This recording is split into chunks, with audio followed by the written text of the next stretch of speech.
My brother, James, laughed and told me I was doing it for attention as I collapsed at my mother's birthday. My mother, Carol, agreed.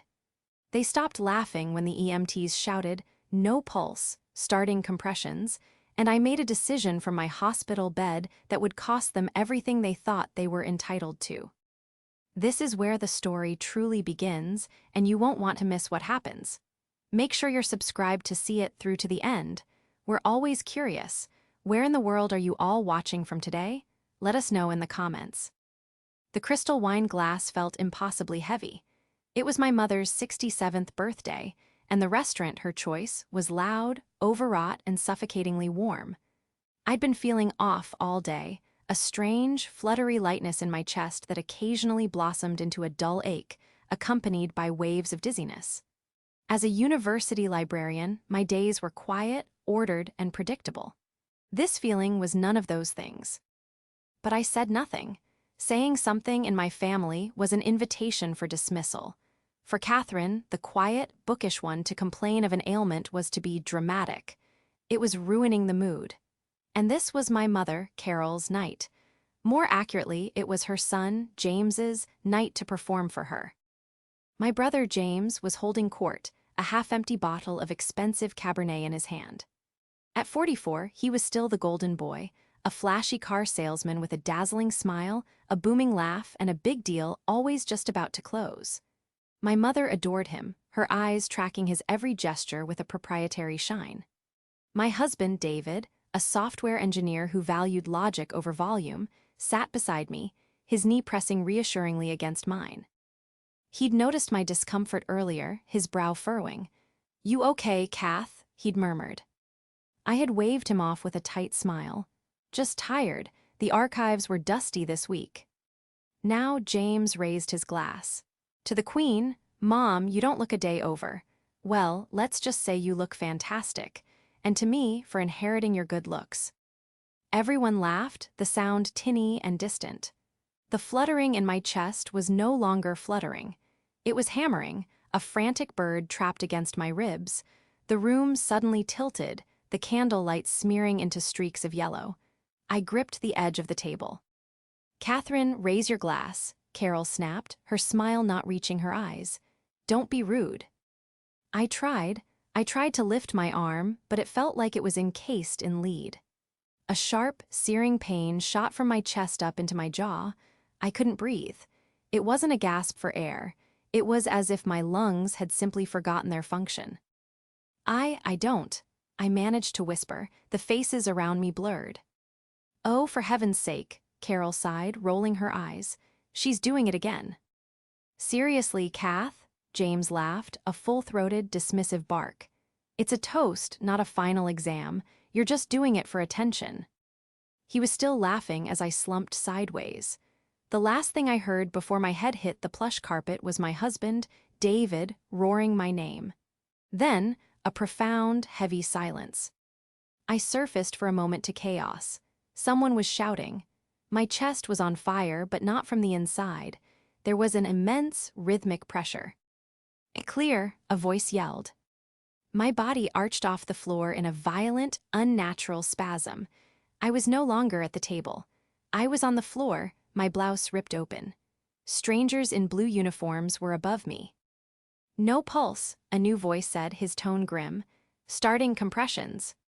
I saw my mother, her face ashen, pressed against the restaurant's flocked wallpaper. I saw James, his smugness replaced by a slack-jawed, idiotic terror. And then I saw David. He was on his knees just out of the way, his face wrecked with a kind of primal fear I had never witnessed. "Don't you leave me, Catherine," he wept. It was in that moment, floating in the dark, agonizing space between worlds, that the laughter echoed in my memory. "You're just doing it for attention." The EMT checking my pulse hadn't just gone pale. He had looked at his partner with sheer, unadulterated panic. That's when the screaming had truly started. Not just David's, but my mother's. A thin, terrified wail, finally realizing this was not an act. As they lifted me onto the gurney, the world spinning into a siren-filled vortex, one clear, cold thought cut through the pain. They hadn't just laughed. They had waited. They had watched me die. The betrayal was worse than the pain itself. My next few hours were a kaleidoscope of disjointed, terrifying moments. The ceiling of the ambulance rushing past, the sting of a needle in my arm, the metallic taste of adrenaline. I was a collection of symptoms, a problem to be solved, not a person. Voices swam around me, sharp and clinical, using words that struck terror into the few conscious parts of my brain. Sudden cardiac arrest. V-fib, we lost her foe. R a minute. Prolonged arrhythmia, get cardiology stat. I woke up properly in the sterile, beeping twilight of the intensive care unit. A tube snaked down my throat, and every inch of my body felt bruised, as if I'd been in a car crash. The rhythmic puffing of the ventilator was the only sound, save for the steady beep of the heart monitor, a sound I was already learning to cling to as proof I was still there.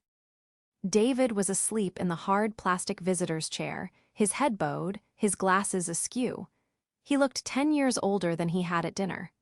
My hand, tethered by an IV, felt too heavy to lift, but I managed to twitch my fingers. His head snapped up. "Catherine, oh my God, Kath." He was at my side in an instant, his hand gentle on my arm, his eyes red-rimmed. He didn't speak, just choked back a sob and pressed his forehead to my hand. When a nurse came in to check my vitals and, seeing me awake, worked to remove the breathing tube, David's relief was so profound it was almost a second, separate pain. The first words I rasped were, "What happened?" Your heart stopped, Kath," he said, his voice thick. "You died, right there on the floor. They worked on you for, God, for so long." The starkness of it, the simple past tense, "you died," chilled me to the bone. Later that day, after I had been stabilized and the room was a revolving door of specialists, my family arrived. My mother, Carol, and my brother, James, didn't enter with the hushed reverence of people visiting the critically ill. They bustled in, carrying the scent of the outside world and their own undiluted anxieties. "Well, thank goodness," Carol announced, her eyes darting to the monitors as if they were accusing her. "You certainly gave us all a fright. I haven't been this upset in years." James, already recovering his swagger, leaned against the wall, arms crossed. "Yeah, Kath, talk about dramatic. My biggest client dinner, and I had to cancel. They thought I was having a heart attack from the way I sounded on the phone." I just stared at them. I was hooked to a dozen machines. My chest felt like it had been cracked open with a hammer from the CPR, and they were complaining. They were worried about how they looked, how they had been inconvenienced. David, who had been quietly seething in the corner, stepped forward. "She died, James. The EMTs said if we had called 911 even 2 minutes later, she'd be gone. Why did you wait? Why did you laugh?" Carol bristled instantly, her defensive shields up. "Now, David, don't you dare start. We were in shock. No one knew it was that serious. Catherine is. She's always been sensitive. How were we to know?" "I collapsed," I whispered, the words scraping my raw throat. "I couldn't breathe." "You looked pale, dear, that's all," Carol said, waving a dismissive hand. "James, tell her, it wasn't obvious." "Not at all," James agreed, looking at the floor. "1 minute you're fine, the next you're not. It was just a blur." They were lying. They were closing ranks, rewriting the narrative to absolve themselves. They weren't sorry they had delayed. They were annoyed they had been caught. They weren't relieved I was alive. They were relieved they wouldn't have to explain themselves at a funeral. As they bickered, arguing with David about what really happened, their voices faded into a dull drone. A cold, clear memory surfaced, one I hadn't thought about in years. My father, a quiet, observant man who had seen this dynamic his whole life, sitting with me after James had borrowed and wrecked my first car, a graduation gift. My father had looked at me, his eyes sad. "They don't see you, Catherine. They only see themselves. But don't you worry. I've made sure that you will always be safe. I've made sure that you hold all the cards, even when they think they're the ones playing the game." I hadn't understood it then, but lying in that hospital bed, listening to my mother and brother craft their alibis, I understood perfectly. They were worried about how they looked. They had forgotten who held the keys. They had forgotten what my father put in his will. My father, Robert, had been a structural engineer, a man who believed in foundations, load-bearing walls, and contingency plans. In our family, he was the quiet bedrock, and I, his bookish, introspective daughter, had been his shadow. My mother, Carol, was the facade, all bright paint and social graces, obsessed with appearances. And my brother, James, was the weather vane, spinning brightly in whatever direction the wind of adoration blew, which, from my mother, was always his way. From the time we were children, the dynamic was set. James was the star athlete, the prom king, the charismatic charmer who could talk his way out of any trouble. I was the sensitive one, the dramatic one, the librarian in training who preferred a stack of books to a stadium. When James broke his arm falling out of a tree, he'd been dared to CL. He was a hero, and the house was filled with visitors and ice cream. When I had a severe asthma attack at age 12, my mother told me to stop hyperventilating for attention until I turned blue and my father had to race me to the emergency room.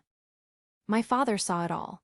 He saw how Carol enabled James, bailing him out of one self-inflicted financial scrape after another, beaming with pride at his flashy, commission-based success as a car salesman. He saw how she dismissed my achievements, my master's degree, my position at the university, as quiet and safe, which in her language meant disappointing. He saw how James, emboldened by a lifetime of zero consequences, treated me with a casual, sneering disdain. He'd borrow money he never repaid, mock my boring husband David, and openly riffle through my parents' things, claiming dibs on items he felt he was owed. And so my father did what he did best. He built a fortress. When he passed away 5 years ago from a sudden illness, the will reading had been a shock. He left Carol the primary residence and a comfortable stipend, enough to live on, but not enough to fund James's extravagant lifestyle. The bulk of his estate, a significant investment portfolio, and most contentiously, the family's valuable, sprawling vacation home by the lake, was not left to any of us directly. It was placed into an irrevocable trust. My mother and James, he explained in a letter read by his lawyer, would be lifetime beneficiaries. They could use the lake house. They could receive quarterly disbursements from the portfolio, but they did not own it. They could not sell it. They could not leverage it. And the sole, incontestable trustee of this entire fund, me, Catherine. I remember the look on James's face, a truly spectacular implosion of smug entitlement and pure fury. My mother had been quieter, but her icy disapproval was palpable for months. "To give you that kind of control, Catherine," she'd said, "it's just irresponsible. What do you know about money?" But the true genius of my father's plan was not just in the control. It was in the fine print. As a librarian, I respected fine print. My father, God bless him, knew that. Tucked into the legal jargon was a specific, ironclad clause. As trustee, I was given the fiduciary duty to manage the trust in the family's best interest. This duty included the power to amend or revoke beneficiary status, including all access to property and all financial disbursements, for any party whose conduct detrimental to the family threatens the financial, physical, or emotional well-being of another beneficiary. At the time, the lawyer had explained it was a safety valve, a way to protect the estate from, say, a beneficiary's catastrophic gambling debt or legal trouble. I had never considered using it. For 5 years, I had dutifully managed the portfolio, countersigned the checks for the lake house's property taxes, and approved the disbursements. I did it fairly, evenly, trying to honor my father's wish for peace. I had weathered their passive-aggressive comments, their reminders that I was just the bookkeeper, not the real owner. I had absorbed the imbalance just as I always had, for the sake of a fragile truce. But as I lay in the ICU, the rhythmic beep of the heart monitor measuring out my stolen time, I realized what my father had truly given me. It wasn't a fortress. It was a weapon. "Conduct detrimental to the family," I whispered to myself, the words tasting strange and powerful. What, I wondered, was more detrimental than laughing while a family member's heart stopped beating? What was more detrimental than rolling your eyes at a person who was, at that very moment, dying on a restaurant floor? My father hadn't just seen their casual cruelty. He had anticipated it. He had known that one day their dismissal of me might move from casual insult to active, life-threatening negligence. And he had given me, the quiet one, the sensitive one, the librarian, the power to enact a consequence so profound it would shatter the very foundation of their entitled lives. The turning point came 3 days later, disguised as a man with a kind face and a grim prognosis. Dr. Al-Jamil, the head of cardiology, sat on the edge of my hospital bed, my chart in his hands. David was beside me, his hand clasping mine. "Catherine," he began, his voice gentle but firm, "we've identified the cause of your cardiac arrest. You have a rare genetic condition called ARVC, or arrhythmogenic right ventricular cardiomyopathy. It's a disease of the heart muscle. It often presents this way, suddenly and catastrophically. A genetic condition. It was a relief in a way. It was real. It wasn't dramatics. It wasn't attention-seeking. It was a faulty gene, a ticking time bomb I'd been carrying my entire life." "So, what now?" David asked, his voice strained. "Medication, a procedure." Dr. Al-Jamil nodded. "You'll need an implanted defibrillator, an ICD. It will act as a safety net, shocking your heart back into rhythm if this ever happens again. And you'll be on beta blockers for life. With this, your prognosis is very good." I let out a breath I felt I'd been holding for days. "So, I'll be okay, I'll be back to normal." The doctor's kind expression tightened. He looked down at the chart, then back at me. "You will have a new normal, Catherine, and this is the difficult part. The condition itself is manageable, but there was damage done." "Damage?" I asked, my blood running cold.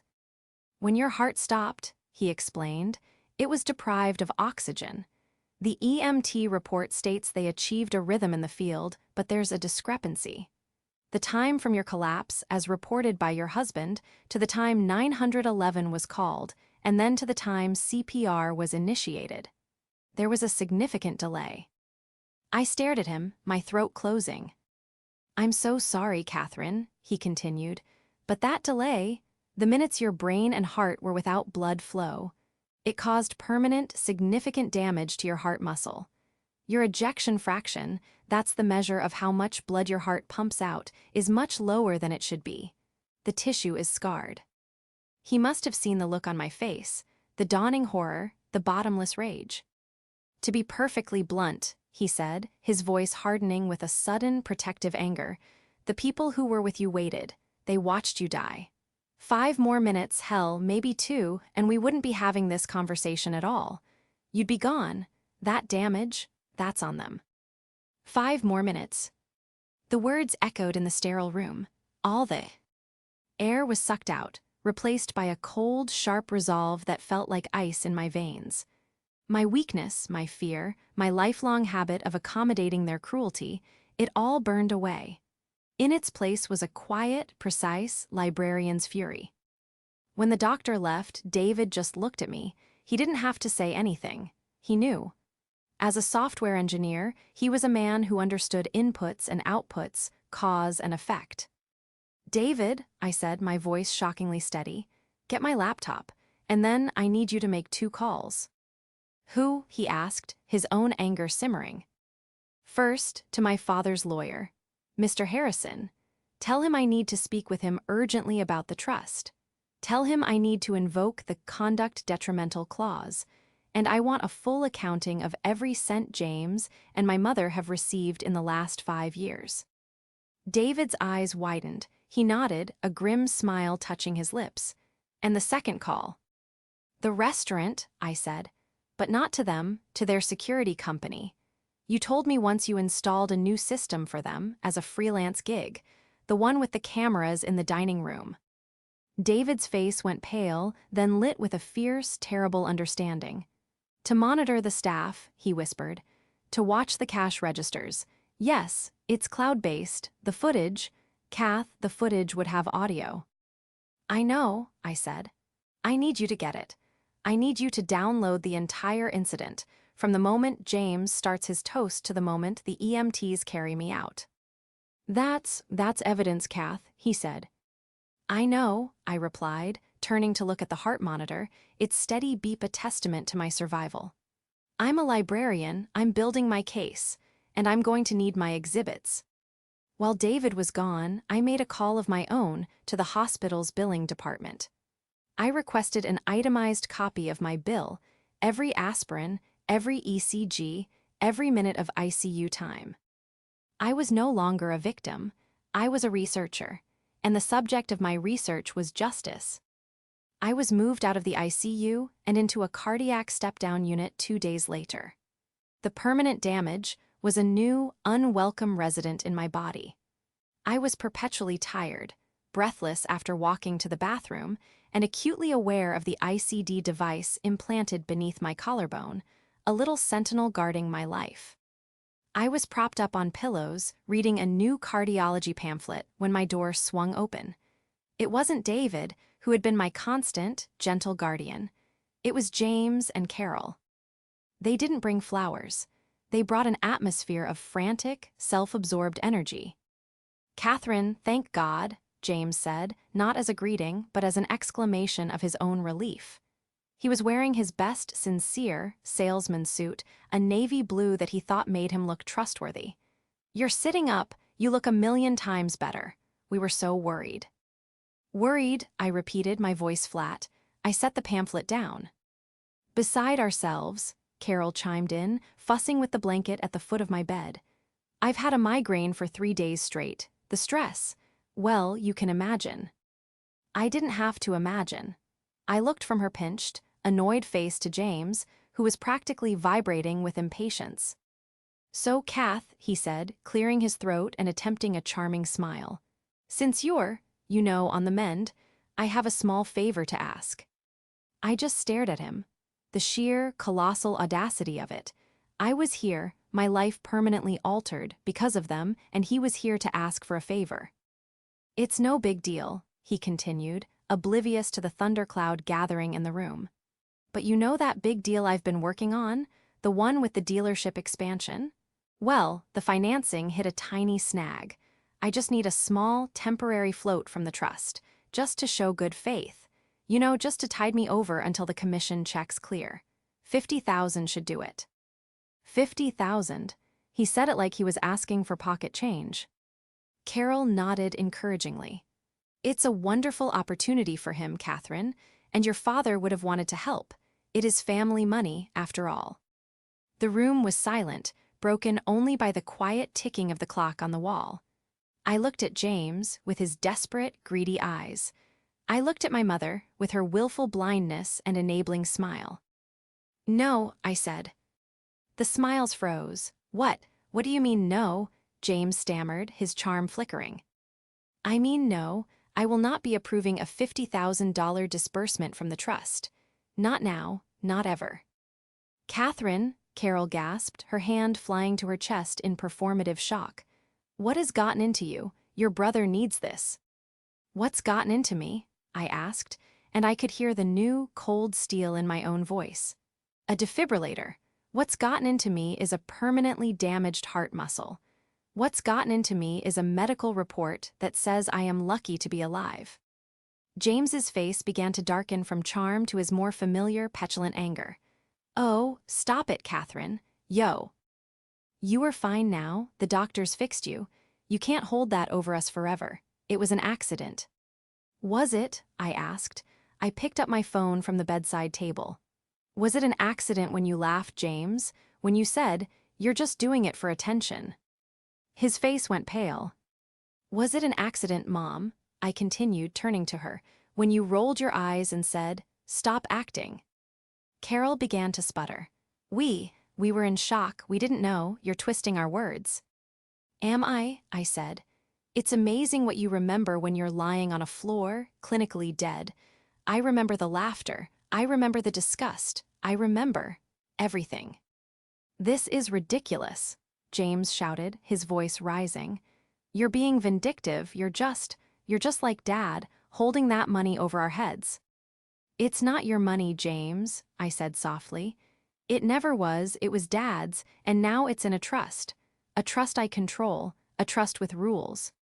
"What rules?" Carol snapped, sensing a true loss of control for the first time. "It's for the family." "It is," I agreed, "and it has a clause about conduct detrimental to the family. A clause about threatening the physical or emotional well-being of another beneficiary."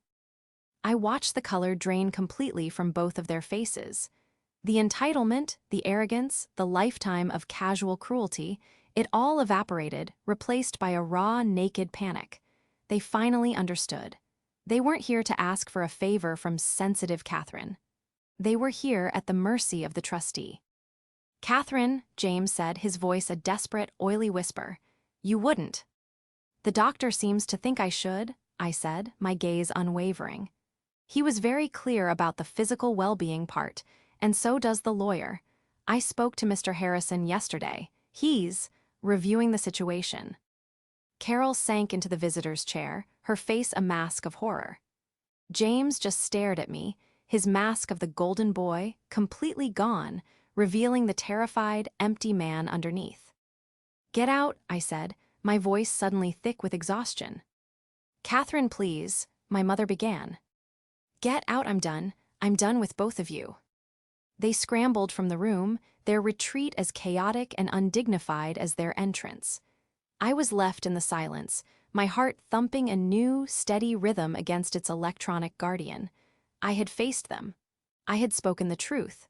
And for the first time in my life, I had not been the one to back down. The fallout was immediate. James and Carol didn't react with remorse.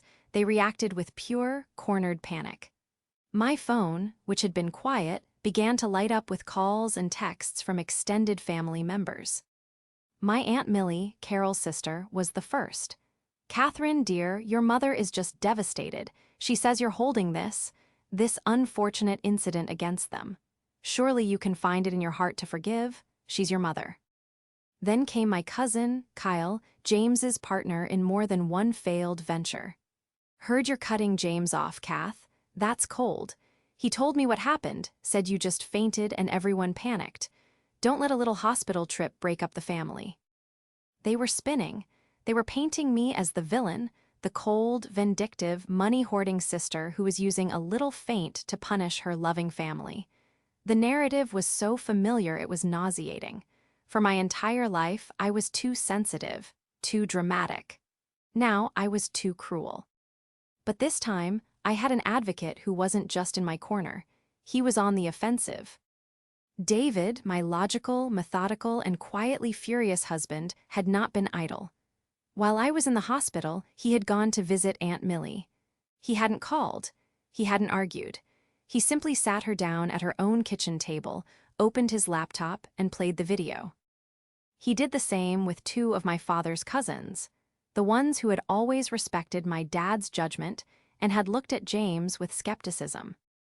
The phone calls stopped, or rather they changed. Aunt Millie called back, her voice a reedy whisper.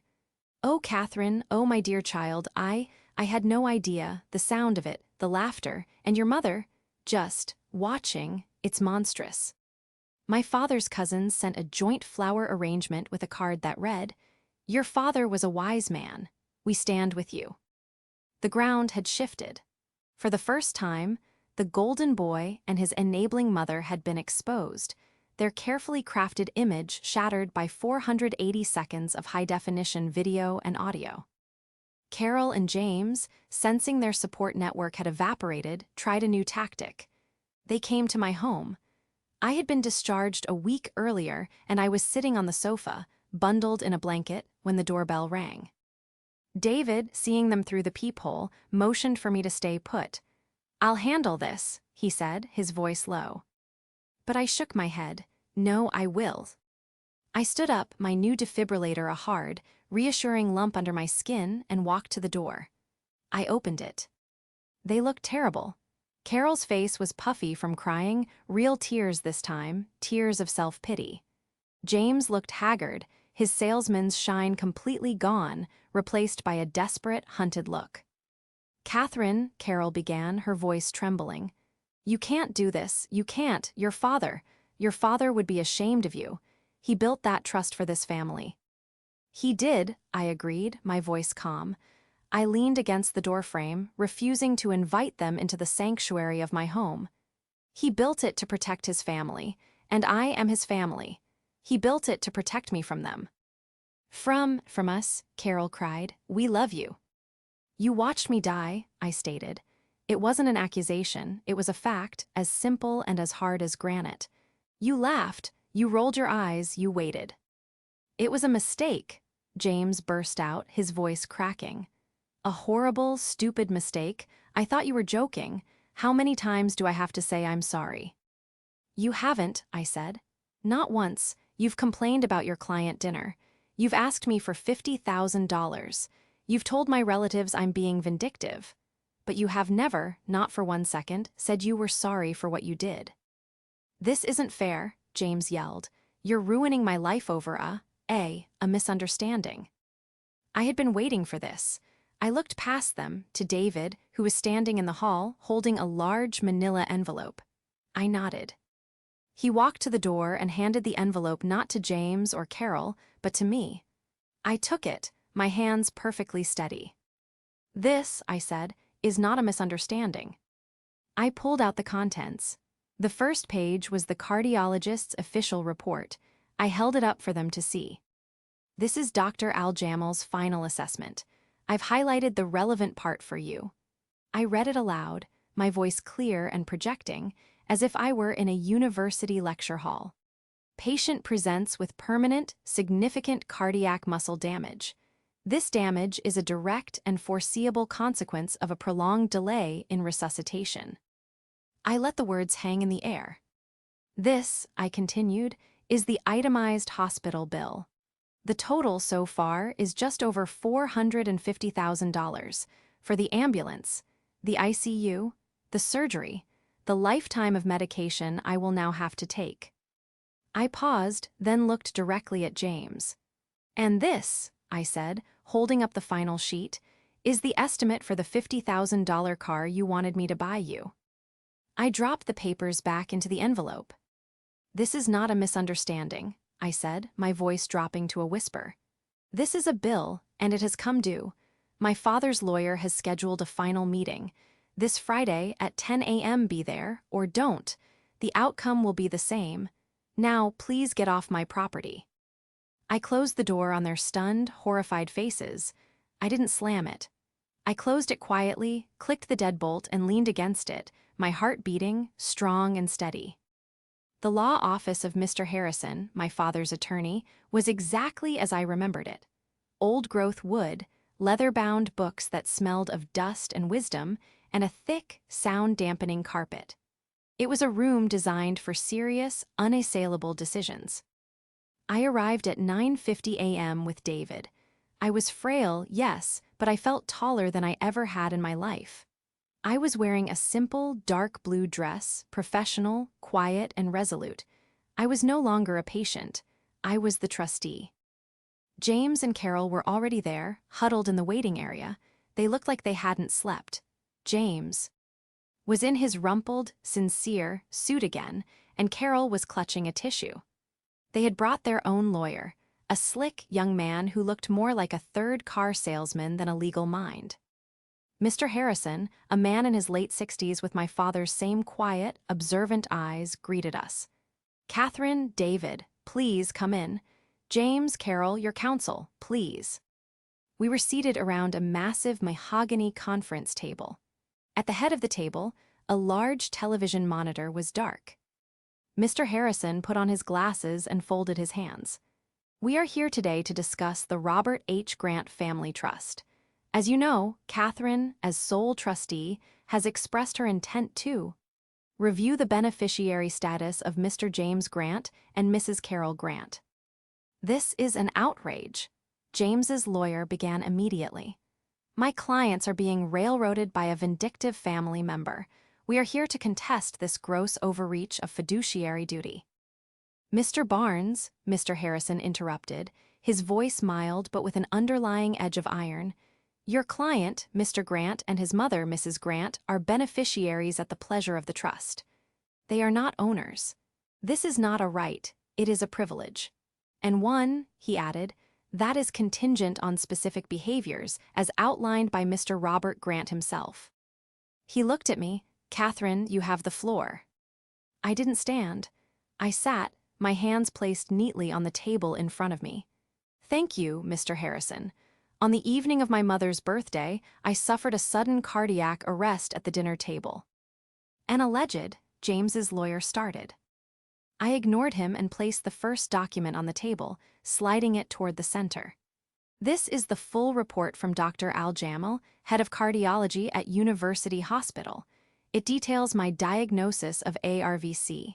It also details, and I quote, permanent cardiac muscle damage directly attributable to a significant delay in medical intervention. The report is absolute. The damage is real. James's lawyer paled slightly and picked up the report. This, I said, placing the second stack of papers on the table, is the itemized bill for my medical care to date. It totals $457,800. This does not include the lifetime of medication or future cardiac care I will require. Carol let out a small, strangled sob. And this, I said, my voice hardening, is the reason for that delay. I nodded to Mr. Harrison.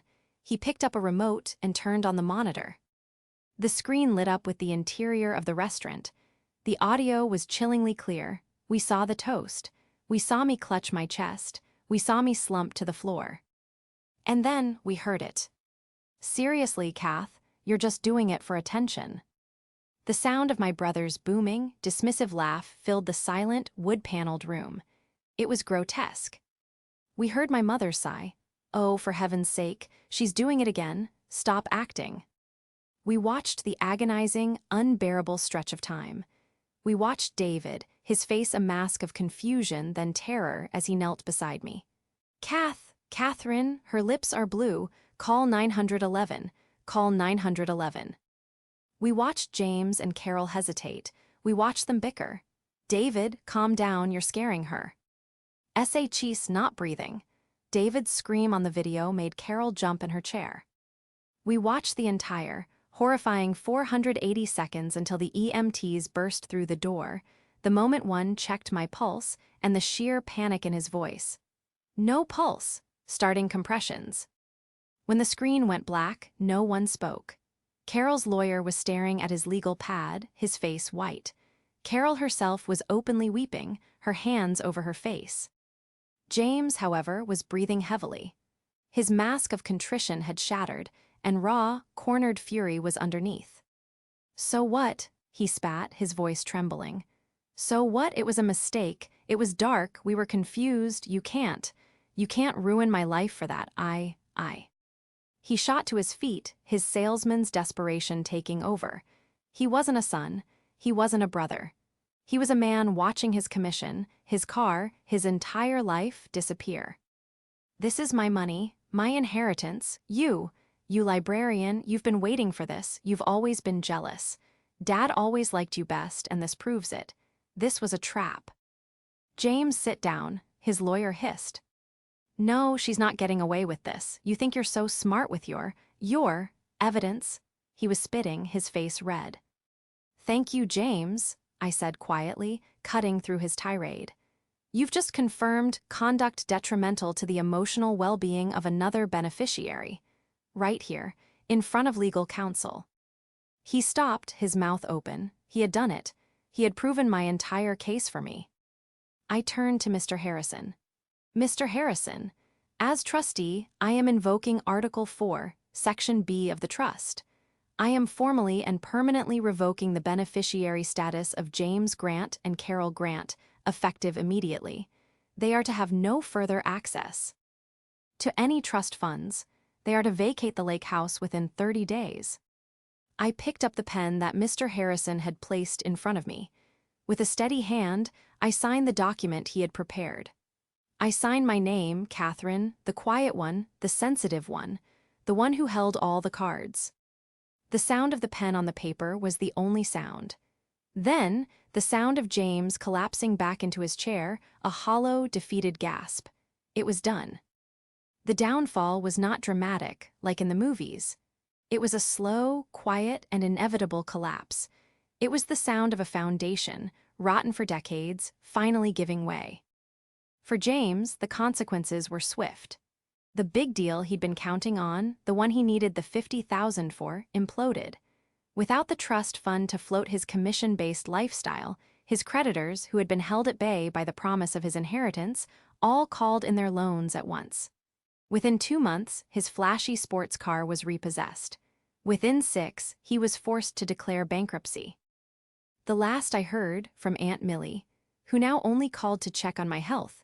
He had lost his job at the high-end dealership and was selling budget cars at a lot on the highway, living in a small, rented apartment.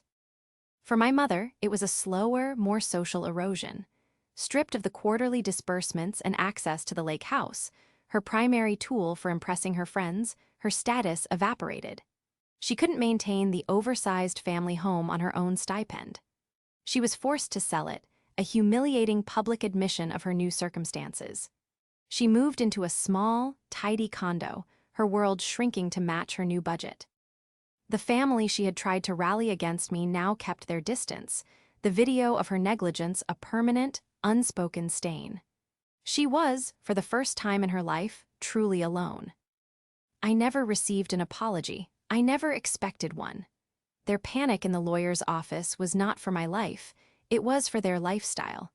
Their downfall was not my revenge, it was simply the natural, legal, and long overdue consequence of their own actions. My resolution was quieter and far more profound. It was physical and it was emotional. My recovery was long. I had to learn the new limits of my body. The permanent damage was a reality I lived with. I couldn't run, I couldn't carry heavy things, and I would be on medication for the rest of my life. The implanted defibrillator under my skin was a constant, comforting weight. It was my sentinel, a reminder that I had survived. David and I took a leave of absence from our jobs.